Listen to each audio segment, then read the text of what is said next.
Venezuela y nos acompaña en la tarde de hoy. Buenas tardes, bienvenido. Buenas tardes, ¿qué tal, Mariana? ¿Cómo estás?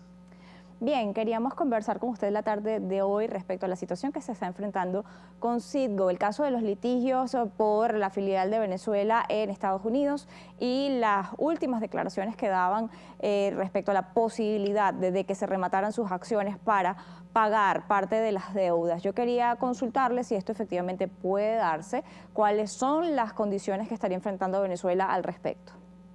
Sí, bueno, esto efectivamente puede darse. Hay una serie de litigios bastante avanzados, uno de ellos asociado con la compañía minera Crystalex. Esta compañía efectivamente ha conseguido que la Corte ordene la venta de las acciones de Citgo, pero sin embargo, esa venta está en este momento paralizada porque por efecto de las sanciones estadounidenses, cualquier transferencia de activos está paralizada. Entonces, este es un tema que se ha estado discutiendo en la Corte de Delaware y el juez Leonard Stark, el juez de la Corte Distrital de Delaware, en una decisión muy reciente, efectivamente dijo que se podía avanzar en todo lo relativo a la venta hasta el cierre final de la venta. ¿Qué es lo que quiere decir eso? Que la compañía se va a subastar o las acciones de la compañía se pueden subastar y que se puede emerger de esa subasta lo que se llama un ganador de la subasta condicionado sobre una licencia de OFAC. Ese ganador tendría que solicitar la licencia OFAC y obtenerla para efectivamente ejecutar la transacción. Pero la realidad, y es lo que el juez dijo aquí, es que la labor de las cortes y la labor que le corresponde en este caso a la Corte de Delaware es hacer cumplir los contratos, es hacer cumplir los derechos de propiedad. Y que si hay un contrato que ha sido violado y que efectivamente eso implica una ejecución de la garantía, entonces la Corte tiene el deber de avanzar todo lo que pueda en ese sentido. Y yo creo que aquí es muy posible que nosotros tengamos al final incluso un conflicto entre el Poder Judicial y el Poder Ejecutivo en Estados Unidos, el cual se dirimirá como usualmente se dirimen estas cosas en países donde hay un ordenamiento jurídico estable. Las cortes al final decidirán si Estados Unidos puede o no bloquear la venta. Pero en este momento ciertamente se va a avanzar en el proceso de venta y es muy posible que esa venta se concrete incluso dadas las restricciones actuales. ¿Podría darse esto en las condiciones incluso de que esa deuda no supera ni llega cercana al monto que tiene o el valor que tiene sido en este momento en el mercado internacional? ¿Qué podría hacer Venezuela? ¿Cómo afecta allí la dualidad de supuestas administraciones? Sí. Bueno, en primer lugar, lo que ocurre en el momento en que se ejecuta esta venta es que se venden unas acciones. Esas acciones son utilizadas para pagar la deuda. Si el valor de las acciones es mayor a el valor de la deuda que se tiene que pagar, entonces básicamente lo que ocurre es que el remanente del dinero de esa venta le regresa a Venezuela, en este caso a PDVSA, representada por el gobierno reconocido por el gobierno de Estados Unidos, en este caso la Junta ad hoc nombrada por la Asamblea Nacional de 2015. Entonces, lo que ocurre es que sí, perfectamente se puede dar un caso en el que el valor de la empresa exceda el valor de la deuda. Eso no quiere decir que a los acreedores se le va a pagar de más. Lo que está ocurriendo es que como Venezuela no pudo pagar esta deuda o decidió no pagar esta deuda, el juez dice, bueno, entonces vendemos estas acciones, se le paga al acreedor y lo que queda va a una cuenta que pertenece a Venezuela o que puede ir a satisfacer a otras deudas, porque también aquí tenemos casos como los acreedores del bono PDVSA 2020, casos como el caso de ConocoPhillips. Hay una serie de empresas que también están pidiendo que se les paguen sus deudas con estos ingresos. ¿Qué tiene que ver eso con la dualidad de gobiernos? Bueno, hay una realidad, que es que en este momento la representación judicial en Estados Unidos, la representación en este proceso, la tienen aquellos nombrados por el gobierno encabezado por Juan Guaidó, que es el reconocido en Estados Unidos. Entonces, eso efectivamente lo que quiere decir es que aquí la posibilidad de un acuerdo está obstaculizada por el hecho de que hay esta dualidad. El gobierno que representa a Venezuela no es el gobierno que tiene la capacidad de pago derivada de los ingresos petroleros. Algo que es importante recordar, que si bien el gobierno de Maduro entró en default en la deuda pública venezolana, en los bonos, en diciembre del 2017, continuó pagando una serie de obligaciones, aun cuando estaba en default en los otros. Continuó pagando los bonos PDVSA 20, continuó pagando la deuda con Cristalex, continuó pagando la deuda con Cono, pues llegó a acuerdos con esas empresas justamente porque buscaba proteger a Citgo de la posible toma de control por parte de los acreedores. Lo que pasa aquí es que el que tiene la capacidad de pago, que es el que tiene el control de facto de territorio, que es el gobierno de Maduro, no tiene la capacidad legal de representar a Venezuela frente a los acreedores. Eso, en realidad, esa bicefalia de gobiernos y la falta de acuerdo entre ellos, porque algo que nosotros hemos planteado es que esta es justamente una de las áreas donde debería haber un acuerdo entre Maduro y Guaidó para poder salvar a Citgo, pero la falta de acuerdo entre ellos es lo que va a llevar efectivamente a que se pierda Citgo. Perder Citgo, ¿cuál sería el efecto que tiene para Venezuela antes de hablar sobre el efecto que ya han tenido las sanciones, además perder esta filial? Bueno, este es el activo más importante de Venezuela en el exterior. ¿Cuánto exactamente vale? Es algo donde hay distintas estimaciones. Además, estas son estimaciones que varían constantemente con el mismo precio del petróleo. O sea, que una estimación hecha hace 6 meses no necesariamente es indicativa de cuánto puede valer ahora. Pero ciertamente hay estimaciones de valor por el orden de los 10.000 millones de dólares, si no más.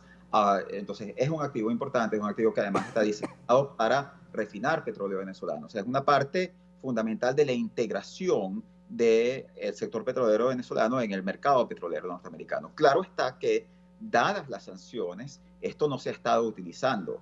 Venezuela no le ha podido vender petróleo a Citgo desde enero del 2019, ni ha podido conseguir insumos petroleros de Citgo ni de ninguna empresa estadounidense desde enero de 2019. Entonces, en este momento, el impacto es en cierto sentido poco, porque el gobierno de Maduro ya había perdido Citgo de facto, o sea, ya le habían quitado control. Pero ciertamente, si pensamos en la posibilidad de que se dé una resolución a la crisis política venezolana que permitiese que Venezuela pudiese volver a tener control de sus activos internacionales, entonces va a ser una debilidad para Venezuela no poder contar con Citgo en esa recuperación. Efectivamente, casos como el que estamos viendo recientemente, más allá de o antes de evaluar el efecto que han tenido las sanciones para Venezuela, quería consultarle respecto a lo que podría ser este acuerdo entre Venezuela y Estados Unidos y volver a ser suplidores de petróleo para el gobierno norteamericano y para salvar también la situación que se está presentando en el mercado petrolero mundial por el conflicto entre Rusia y Ucrania, conflicto que se está viendo impactado en precios de la gasolina y en el precio de la energía en Estados Unidos, niveles récord de precios de gasolina, en Europa niveles récord del gas. La situación y el efecto que esto podría tener para Venezuela en este momento, hay muchas dudas al respecto hasta ahora. Sí, bueno, efectivamente hay una necesidad que Estados Unidos necesita llenar en este momento, que es que hay una falta de oferta rusa generada por las sanciones de Estados Unidos, generada por la decisión del Reino Unido de dejar de comprar petróleo ruso y además por el hecho de que cuando se comienzan a dictar estas medidas, algo que está pasando es que incluso a Europa todavía no, a la Unión Europea todavía no ha sancionado y probablemente no sancione las ventas de petróleo ruso. Pero es muy difícil en este momento ya conseguir a quien lo compre en la práctica, porque pasa un poco lo mismo que pasó con Venezuela en el caso de las sanciones, que es que la economía se toxifica. Entonces, los intermediarios ven como muy riesgoso a lidiar con el comercio de petróleo o de energía rusa. Entonces, allí hay un déficit enorme que se está generando. Rusia contribuye a 7 millones de barriles a la economía mundial y ese déficit se tiene que llenar y una de las fuentes potenciales es Venezuela. Venezuela, por supuesto, no va a cubrir todo eso. Venezuela, digamos, en sus mejores momentos, llegó a producir 3 millones y un poco más de 3 millones de barriles diarios.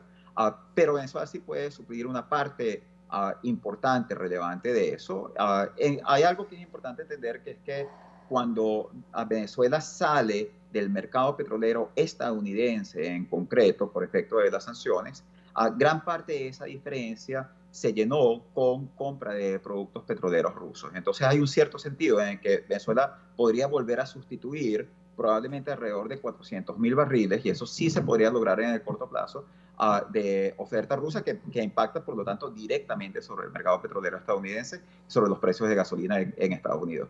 Pero la evidencia, y esto es algo que yo he estudiado a través de mi investigación académica y tengo varios trabajos al respecto, que indican que en el caso de países sancionados, donde la caída en producción ocurre al mismo tiempo en el que se imponen las sanciones y por lo tanto están asociadas con las sanciones, también vemos recuperaciones relativamente rápidas. Relativamente rápidas quiero decir que los países sancionados tienden a recuperar el nivel de producción previo a las sanciones en un espacio de 12 a 24 meses.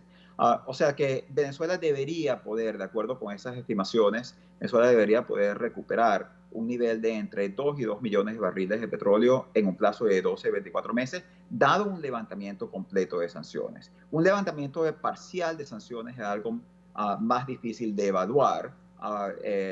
Irak tuvo en 1996 un levantamiento parcial de sanciones a través de la creación del programa de petróleo para alimentos, y eso llevó a una recuperación de alrededor del 75% de la pérdida de producción. Pero en todo caso son recuperaciones fuertes. O sea, a mí la idea de que Venezuela puede en un periodo de 1 o 2 años, que esta crisis va a continuar durante ese tiempo. Esta crisis no es solo algo de corto plazo. O sea, Rusia, independientemente de si gane o pierda la guerra en Ucrania, si el gobierno de Vladimir Putin sigue en el poder, probablemente Rusia va a seguir sancionada dentro de 2 años. Entonces, el objetivo aquí también es permitir que en el mediano plazo existan nuevas fuentes de oferta, y Venezuela sí podría en el mediano plazo estar contribuyendo en un periodo de 12 a 24 meses a 1 millón de barriles, 1,5 millones, hasta 2 millones de barriles diarios adicionales al mercado mundial. En el caso de darse esta situación, otra de las dudas que se ha presentado es a dónde iría ese dinero, más allá de lo que se cobra por impuestos sobre la renta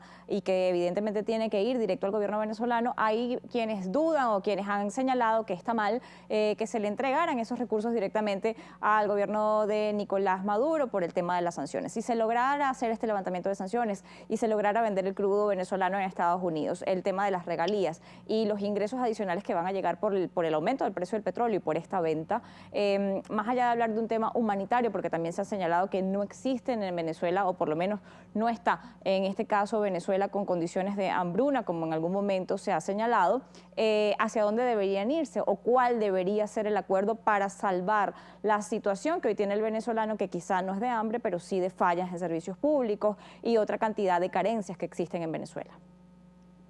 Sí, bueno, fíjate tú, o sea, el tema de si uno puede llamar lo que está pasando hambruna o no en Venezuela es un tema, por supuesto, bastante controversial. En realidad, en América Latina no ha habido hambrunas en este siglo, pero lo que sí es cierto es que hay un aumento en la desnutrición muy marcado. De acuerdo con las cifras de la FAO, la desnutrición ha aumentado de menos de 2,5% de la población a 27% de la población. Entonces, hay una situación de alimentación grave. Se está efectivamente en las estadísticas de retraso en crecimiento y de peso de niños, incluso de mortalidad infantil, incluso también de mortalidad adulta. Se han identificado factores que indican que este país tiene una crisis alimentaria grave y urgente, y que esa crisis debería ser el primer destino de algunos de estos recursos. También aquí hay que recordar algo que es muy importante. El levantamiento de sanciones de por sí no le va a generar recursos al gobierno de Maduro si no hay un acuerdo político, porque desde el punto de vista legal, no se le puede, Estados Unidos no le puede pagar, un comprador de petróleo estadounidense no le puede pagar dinero al gobierno de Nicolás Maduro, se lo paga al gobierno de Venezuela o se le paga a PDVSA, y las cuentas de PDVSA y las cuentas del gobierno de Venezuela en el exterior están manejadas por el gobierno interino encabezado por Guaidó, como una materia legal, porque las cortes reconocen solo a ese gobierno. Entonces, aquí también hay que lidiar con un tema político, un tema de coordinación entre estos dos y de acuerdo entre estos dos actores políticos. Eso también quiere decir que tiene que haber yo soy, y desde la Fundación Petróleo por Venezuela que yo dirijo, nosotros hemos trabajado en esquemas para asegurar que los recursos derivados de una reapertura del mercado petrolero estadounidense al petróleo venezolano se dirijan a atender la crisis humanitaria venezolana y se dirijan a atender las necesidades de los venezolanos. Y hay esquemas los que se puede trabajar, que son esquemas en los cuales hay supervisión de la comunidad internacional, donde se involucran entidades tales como el Programa Mundial de Alimentos, para asegurar que estos recursos le lleguen a la gente. Bien, le agradezco habernos atendido la tarde de hoy, Noticias Globovisión Economía, y conocer su visión respecto a la situación que se está enfrentando en el momento. Francisco Rodríguez, economista, director de la Fundación Petróleo